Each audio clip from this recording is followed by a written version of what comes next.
Bien-aimés dans le Seigneur, ne me critiquez pas encore parce que je ne suis pas encore mort. Ne me critiquez pas encore parce que je ne comprends pas encore les processus. Si vous ne voyez pas encore la manifestation des œuvres de Dieu dans ma vie, cela ne veut pas dire que Dieu n'est pas en train d'agir. La Bible déclare, je ne mourrai point, je vivrai jusqu'à ce que je rencontrerai les œuvres de l'Éternel. Aussi longtemps je ne suis pas encore mort. Arrêtez de me critiquer. Ce que vous ne savez pas, la Bible est en train de dire, je ne mourrai pas, mais je dois vivre.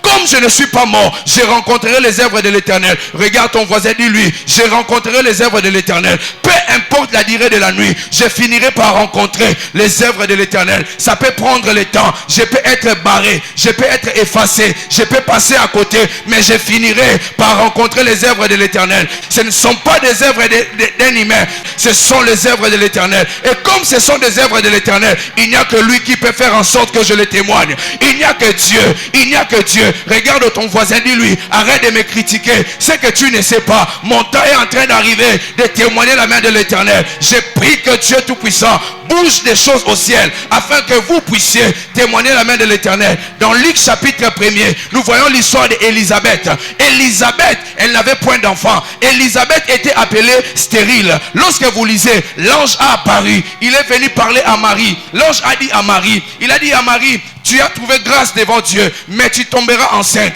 Marie pose la question à l'ange, comment cela se fera? L'ange lui dit, c'est l'ombre du Tout-Puissant qui te couvrira. Mais ce qui m'étonne, dans le verset 36 du Luc chapitre 1er, la Bible déclare, l'ange Gabriel dit à Marie, Dieu a fait la même chose avec ta parenté, avec ta soeur Élisabeth, alors qu'elle était stérile. Même l'ange Gabriel savait que depuis le ciel, l'Élisabeth, elle était stérile. Il dit ceci, on l'appelle stérile. Mais ce qui m'étonne dans cette histoire est que là où on appelle Élisabeth stérile, c'est en Israël. Israël, c'est le peuple de Dieu. Il y avait déjà une prophétie qui disait, en Israël, il n'y aura ni de stérile, ni femme qui avorte. Mais cependant, l'ange Gabriel, il quitte le ciel, il dit ceci, on l'appelle stérile. On peut vous appeler dans les pays où coule le lait et le miel. On peut changer votre nom. Cela n'est pas un problème pour Dieu. On peut changer votre situation. Cela n'est pas un problème pour Dieu. Pour Dieu, on peut changer les noms. Mais lui, il est un expert à changer des noms. Dieu peut envoyer même un ange juste pour changer votre nom. Élisabeth, elle était appelée stérile.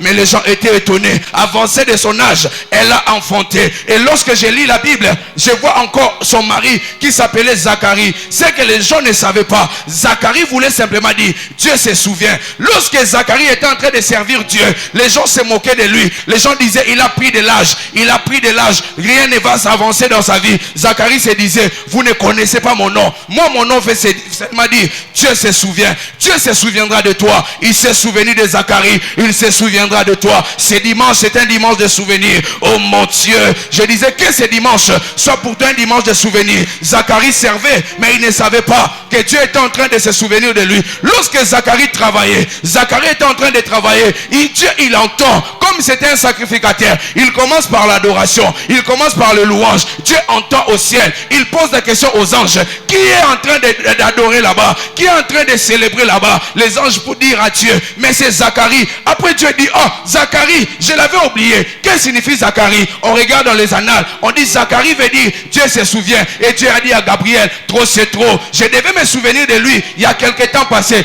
Descends. Lorsque Dieu se souvient, il peut dépêcher un ange. Lorsque Dieu se souvient, il peut envoyer des hommes. J'ai pris que Dieu, oh mon Dieu, j'ai pris que le Dieu Tout-Puissant mette les hommes sur vos chemins, qui seront comme des anges, qui seront comme des personnes importantes, qui vont travailler pour votre cause. J'ai pris dans le nom de Jésus, partout se trouvent vos bienfaiteurs, que le Dieu Tout-Puissant les fasse entrer sur votre chemin, que Dieu se souvienne de vous, qu'il ouvre son livre et qu'il vous voie, que le Dieu Tout-Puissant se souvienne de vous. Si tu étais stérile, ce n'est pas un problème pour Dieu. Tu étais malade, cela n'est pas un problème pour Dieu. Mais le plus important pour Dieu est qu'il doit se souvenir de vous. Dieu s'est souvenu d'Abraham alors qu'il était fatigué.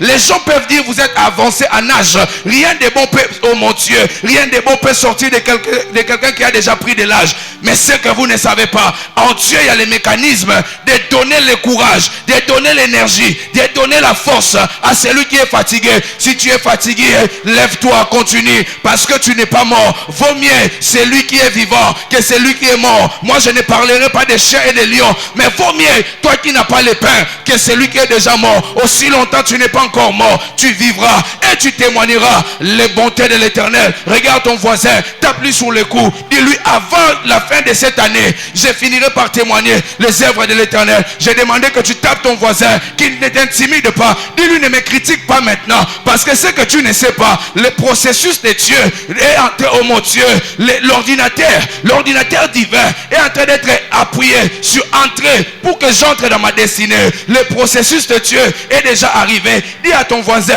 ne m'intimide pas. Dis à ton voisin: ne me critique pas. Tu ne sais rien de moi. Tu ne sais rien de moi. Je ne peux pas mourir. Je dois témoigner. Même à la fin, même lorsque ça sera sombre, je témoignerai. Oh mon Dieu. Est-ce que quelqu'un peut acclamer pour le roi des rois? Alléluia.